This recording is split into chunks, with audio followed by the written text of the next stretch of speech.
Donc, quand on parle de fabrication additive multi-axe, on peut parler donc en premier de ce qu'on appelle le direct énergie déposition. Donc c'est une gamme de, comment dire, c'est une dénomination assez large en soi puisqu'on apporte de l'énergie localisée localement pour faire fondre du matériau. Voilà.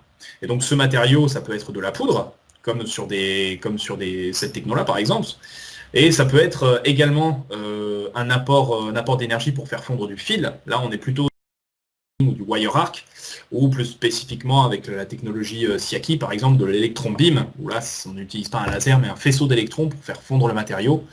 Voilà, donc toutes ces technos, en fait, elles sont très différentes. Hein. En soi, les matériaux sont différents, la manière dont on apporte l'énergie est différente. Mais qu'est-ce qu'elles ont en commun, ces technologies? Ce qu'elles ont en commun, c'est qu'elles permettent de fabriquer des plus grandes pièces qu'en général qu'en fabrication additive lit poudre. Et surtout la manière, ce qui nous intéresse aujourd'hui, c'est la manière dont piloter ces machines.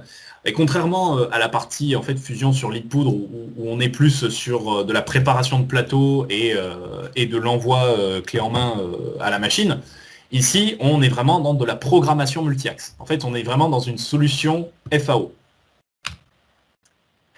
Donc justement, comment dans NX préparer ce type de pièces? Là, l'objectif, le but, c'est de passer du coup du modèle CAO, que ce soit un modèle du coup conçu dans NX grâce justement à la CAO, ou alors on importe un fichier STEP, un fichier GES, hein, peu importe. On rappelle que NX est capable, ça vous le savez, hein, d'importer de nombreux types de fichiers, hein, y compris de plateformes tierces comme SolidWorks, CATIA, ProEngineer, etc. Et le but, c'est justement d'arriver au code machine pour l'envoyer évidemment sur la machine pour lancer la fabrication. Voilà. Donc pour ça, en fait, vous qui êtes sûrement habitué, hein, qui êtes peut-être client NX FAO, en fait, l'environnement fabrication additive multi-axe, c'est exactement le même que l'environnement manufacturing, l'environnement de fabrication usinage. On n'aura pas les mêmes opérations, évidemment, mais le principe est le même. Par contre, en fabrication additive, comme je le disais, il y a des problématiques qui sont des problématiques de fabrication différentes. Et surtout, en fabrication additive, on ne va pas pouvoir arriver à un état de pièce fini. Puisque voilà, ça dépend des technos. Il y a des technologies comme le DED poudre, par exemple, qui arrivent à avoir un état de surface assez propre, mais il y a d'autres technos comme le WAM, par exemple, le dépôt de fil, où là, on est plus dans de la préparation du brut. Parce qu'on n'arrivera pas à un état de surface fini. Il faudra passer par un réusinage. Donc il y a cette étape de préparation de la pièce pour la fabrication additive.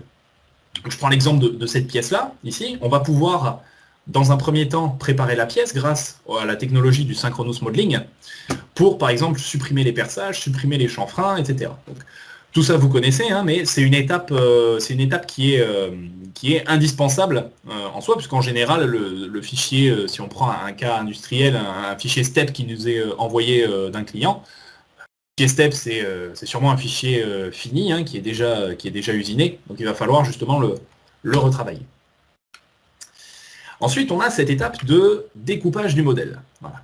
Donc ce découpage du modèle, il va être très important, puisqu'en fait, on va venir spécifier les zones qui vont être construites au fur et à mesure en fabrication additive. Donc si je prends par exemple l'exemple de ce rotor, ici, donc on a le substrat, ici, en jaune, là, on voit apparaître le cylindre central. Donc, c'est un cylindre qui va être fabriqué avec une stratégie plutôt 3 axes, hein, avec un découpage planaire.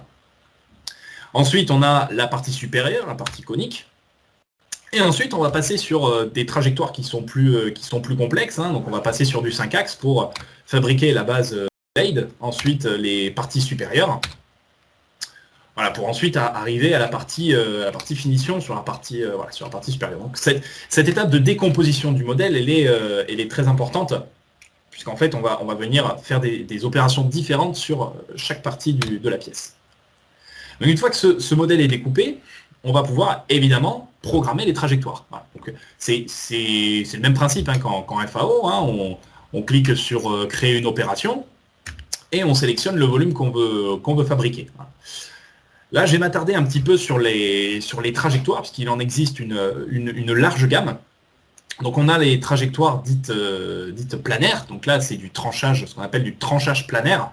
On retrouve un petit peu le même principe que dans l'impression 3D. Hein. Je ne sais pas si parmi vous il y en a qui ont utilisé déjà des slicers d'imprimante 3D, donc ici on est à peu près sur le même principe, à ceci près qu'on est sur des stratégies qui sont beaucoup plus customisables, puisque si on prend par exemple le remplissage zigzag avec contour, on va pouvoir spécifier évidemment la distance entre un zig et un zag. Est-ce qu'on veut du zigzag ou est-ce qu'on veut déposer la matière que dans un seul sens, donc c'est-à-dire qu'en zig, entre guillemets.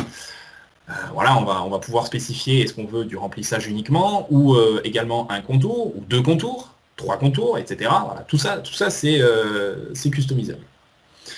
On va retrouver après des stratégies qui sont plus complexes quand on veut déposer de la matière sur des substrats qui sont non planaires, donc ça veut dire avec un tranchage cylindrique, des trajectoires cylindriques. Et on va retrouver ensuite des trajectoires qui sont beaucoup plus complètes pour des formes plus complexes. Voilà, donc on va prendre par exemple des formes de rotor, des formes tubulaires avec un intrado, un extrado. Voilà, ici on est sur ce qu'on appelle les trajectoires freeform qui sont beaucoup plus puissantes et qui jusque-là étaient soumises à restriction. Pour la petite histoire, en fait, Siemens a noué un partenariat avec le constructeur machine DMG Mori, qui développe une gamme de machines de fabrication additive multi-axe il y a quelques années, et DMG a développé justement ces trajectoires-là. Donc évidemment, il y a eu une restriction qui s'appliquait, puisque les concurrents DMG n'étaient du coup pas autorisés à utiliser ces opérations-là avec NX. Mais maintenant, ces restrictions, elles sont tombées dans le temps. Voilà, elles ont fini par tomber. Donc ça veut dire qu'aujourd'hui, même des utilisateurs NX de technologies concurrentes à DMG, ça peut être de la projection de poudre, sont capables d'utiliser ces trajectoires. Aujourd'hui, ces restrictions sont totalement tombées. Voilà, donc évidemment, une fois qu'on a programmé les trajectoires, hein, toujours dans le contexte FAO, on va venir simuler la machine, à savoir que la simulation reverse que vous connaissez, puisque pour rappel, hein, il y a 3 niveaux de simulation. Il y a la vérification de la toolpath interne qui lit juste la trajectoire et qui lit les vecteurs de l'outil. On a la simulation reverse, la simulation ISO, qui permet donc là de relire le G-code qui a été post-processé. Donc ce qu'il faut comprendre, c'est que cette simulation reverse, elle est compatible avec l'additive manufacturing, l'additive multi-axe. Voilà. Donc avec ça, avec ce type de simulation, on peut piloter, donc comme je disais, n'importe quel type de machine, que ce soit des machines cartésiennes 3 axes à 5 axes, mais également des cellules robotisées. Voilà. Ça, on va en reparler après, parce qu'il y a des choses très intéressantes qui sont sorties dans les dernières versions pour les robots. Et voilà. Et évidemment, le dernier niveau de simulation, c'est la simulation de programme externe. Hein. Donc là, si on a un programme qui est déjà existant en format texte, on peut venir le réimporter dans NX et venir lire la simulation. Ça aussi, c'est compatible aujourd'hui. Voilà, évidemment, l'application, évidemment, le post-processing. Hein. Ici, on est sur le même principe qu'en usinage, c'est-à-dire que si vous avez une machine additive, que ce soit du cartésien, du robot, voilà, nous, au Janus, on s'occupe justement de faire la mise en conformité du post-processeur pour l'utilisation de votre machine avec des paramètres qui vous sont propres. Voilà. Hop, alors, avant de basculer sur les cas d'application, peut-être petite démo rapide sur ce que je viens d'expliquer. Voilà, avant d'attaquer l'explication, enfin d'autres explications. Voilà, donc je vais prendre un cas d'étude qui est relativement intéressant. C'est en fait ce qu'on appelle une rocket nozzle, c'est donc une tuyère de fusée. Donc c'est un exemple qui a été designé et optimisé dans NX, puisque comme vous voyez, ici on est sur une structure triple paroi. Voilà. On a une paroi interne et une paroi externe, et dans le but justement d'optimiser le refroidissement de cette pièce qui est très sollicitée, hein, on a justement des canaux internes qui sont sous la forme de sinusoïdes. Voilà. Donc là, cette triple paroi, cette forme, elle est extrêmement bien adaptée pour la fabrication additive multi-axe, puisqu'on va en fait remplir successivement les 3 parois, couche par couche, afin de faire monter la pièce. Donc pour ça, j'ai donc ma pièce et mon substrat. Donc là, je suis dans l'environnement modélisation. Et je vais donc passer dans l'environnement fabrication. Donc je fais fichier nouveau. Et dans la partie fabrication additive, additive manufacturing, je vais sélectionner un template ici. Donc ça, les templates, vous les connaissez. Hein. En manufacturing, en fabrication, on a des templates de fraisage, de tournage, etc. Mais en fabrication additive, c'est la même chose. On a un template qu'on appelle multi-axis déposition, qu'on va pouvoir lancer pour avoir ce qu'on appelle un setup machine ici. Donc là, pour l'instant, il n'y a pas de machine. Hein. On verra après quelques exemples. Mais comme vous voyez ici, en fait, on est vraiment dans le même environnement. Et si je fais, par exemple, créer une opération, je me retrouve avec les opérations additives qu'on a vues tout à l'heure. Voilà. Avec donc les opérations planaires ici, les opérations circulaires ici, et puis les freeform. Ce qui nous intéresse avec cette pièce-là, c'est de faire du remplissage. Alors, c'est pas de faire du remplissage, mais c'est plutôt de faire du suivi de contours, ici.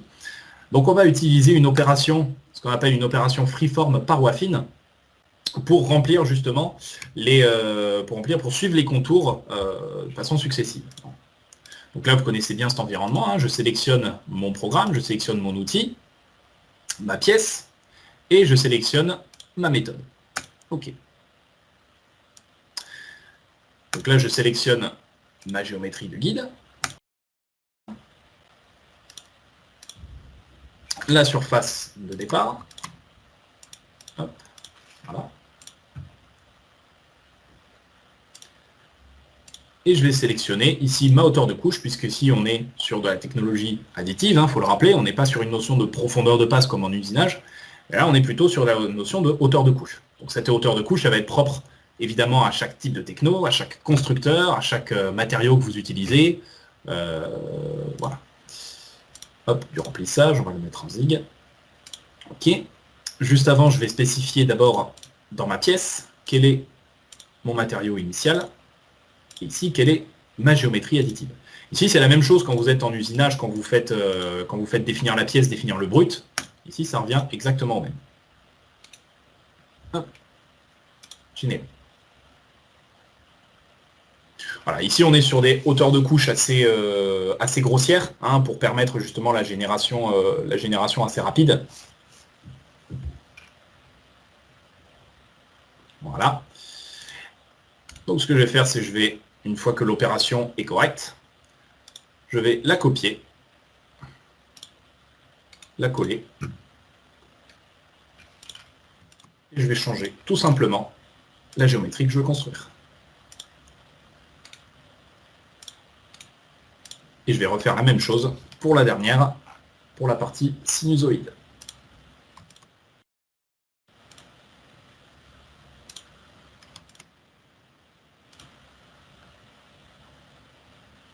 Voilà. Donc ici, si je reprends cet exemple-là, on va avoir la construction de la surface externe, puis ensuite la construction de la surface interne, et par la suite, on aura la construction de la partie sinusoïdale. Sauf que si vous avez déjà pratiqué un peu d'impression 3D, si vous connaissez un peu ce domaine, on va vite avoir un problème, si on attend en fait d'avoir terminé une paroi pour en commencer une autre, on va se retrouver avec des problèmes de collision. Puisqu'en fait, la matière va se construire petit à petit, et donc là, on va clairement avoir des problèmes de collision. Donc pour ça, il y a une fonction qui est assez utile, en fait, qui s'appelle la fusion de trajectoire. Hop, accepter. Qui s'appelle la fusion de trajectoire, qui est en fait un sous-programme. Un sous-programme qui va nous permettre, qui s'appelle le merge ici, qui va nous permettre de fusionner différentes trajectoires que je vais sélectionner et de les fabriquer en fait couche par couche.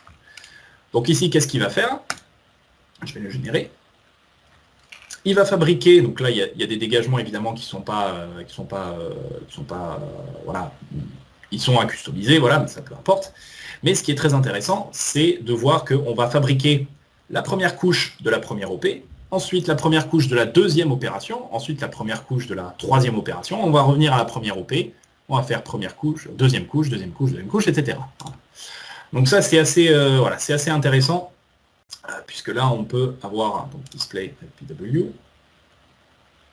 Voilà. On va justement avoir une simulation qui est propre, une simulation qui est correcte, avec justement le dépôt de matière. Hop.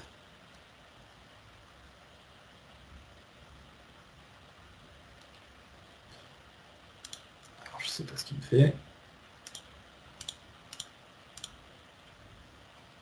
Alors, on va simuler. Hop. Voilà, il y a un petit problème. Bon, c'est pas grave, on va passer à la suite. On va passer à la suite, c'est pas un problème. Hop. Voilà.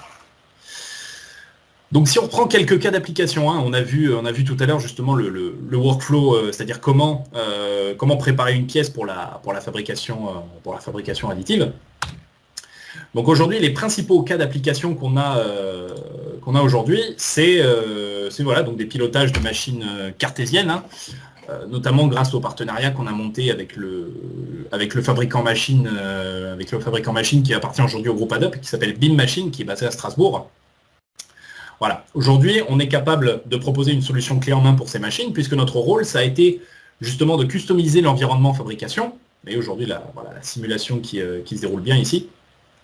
Notre rôle, ça a été justement de customiser l'environnement de fabrication pour intégrer en fait toute la surcouche constructeur, c'est-à-dire de la documentation, des paramètres matériaux recommandés, les bons outils montés dans les bonnes tourelles, etc. Voilà. Tout ce travail en fait a été fait en collaboration, et le but, c'est bien évidemment de permettre à l'utilisateur final, au client final, aux utilisateurs, une utilisation la plus efficace possible sans perte de temps. Voilà.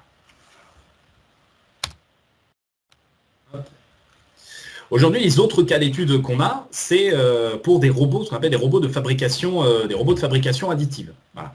Donc ces robots de fabrication additive, ils peuvent être de marques vraiment très variées, hein. Ça peut être du KUKA, ça peut être du Komao, ABB, Stobli, maintenant depuis peu Universal Robots, hein, pour d'autres applications, hein, pas forcément la fabrication additive, mais on trouve des opérations de pick and place, de contournage, etc. Voilà, donc une large gamme de robots disponibles dans NX. Donc ça, voilà, je vais passer un petit peu cette étape-là. Hop. Voilà. Là, ce que NX est capable de faire pour la gestion de robots, c'est évidemment de préparer l'impression. Ça, on a vu, hein, avec les opérations de fabrication additive, mais surtout pour la technologie robotique, on peut robots. Donc ça veut dire qu'on peut venir appliquer des règles afin d'éviter les singularités, afin de prioriser des axes, afin de gérer les axes externes également, parce qu'on compte 6 axes sur le robot, mais on peut en avoir d'autres, hein. Imaginez si le robot est monté sur un rail, ou si la pièce est montée sur un positionneur. Là, il y a énormément de configurations possibles. Donc l'add-on justement NXCAM Robotics est capable de gérer en fait tous ces paramètres, et d'appliquer au G-code en fait les paramètres robots spécifiques. Voilà, donc évidemment grâce au couplage, si on revient sur la fabrication additive, grâce au couplage entre le multi-axis déposition, qui est donc le module de fabrication additive multi-axe, et l'add-on NXCAM Robotics, on est capable d'arriver justement à des moyens de fabrication de pièces qui sont très complexes, et de manière totalement efficace, puisqu'on rappelle, hein, le NXCAM Robotics, il est totalement intégré dans l'environnement de fabrication. C'est pas un add-on tiers, c'est pas un autre logiciel, c'est vraiment tout intégré.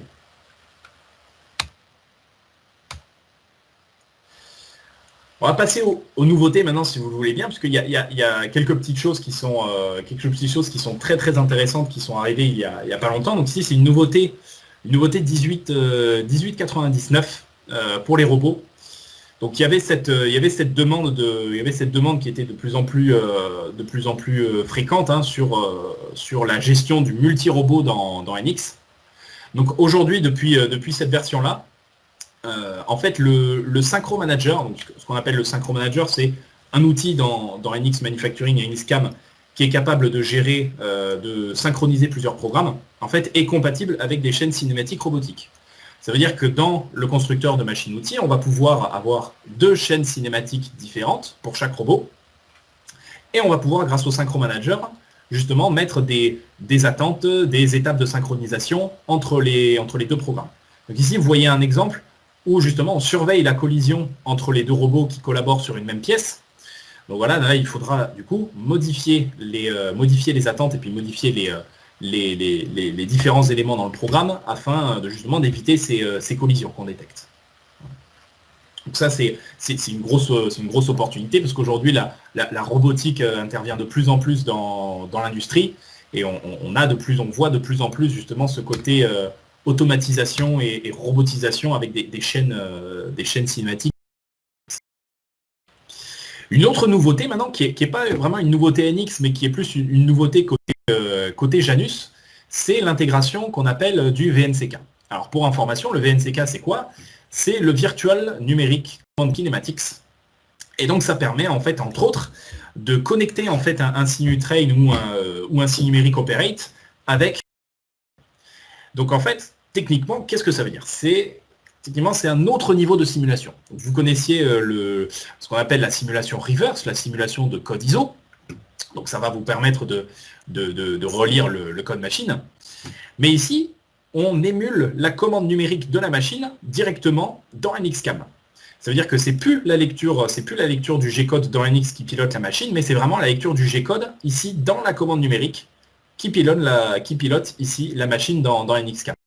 Donc là, c'est vraiment donc pour nous, c'est une toute autre manière de développer les post-processeurs, mais surtout pour le client, en fait, ça permet en fait une utilisation de cette commande numérique virtuelle qui a énormément d'avantages. Hein. On peut citer par exemple quand le client va recevoir une nouvelle machine et qui doit commencer à former son utilisateur, eh bien, il peut directement se former sur la commande numérique en virtuel. Voilà. Évidemment, c'est un autre niveau de simulation qui est plus efficace.